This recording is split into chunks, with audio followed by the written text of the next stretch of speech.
Hi guys, in this video I'll be showing you the procedure to fix Roblox Studio not opening. If the Roblox Studio is not opening, then you have to follow the steps.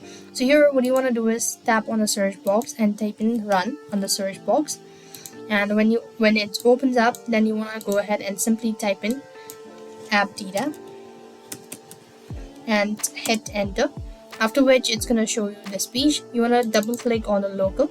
And here you want to go ahead and locate Roblox, or you could just type in R. When you locate the Roblox file, then you want to double click once again, and here it is. And over here you want to go to the version section, double click once again, and try launching or try opening or you could just go ahead and click or right click on the mouse and then go ahead and open this up, the latest version. That should be able to solve.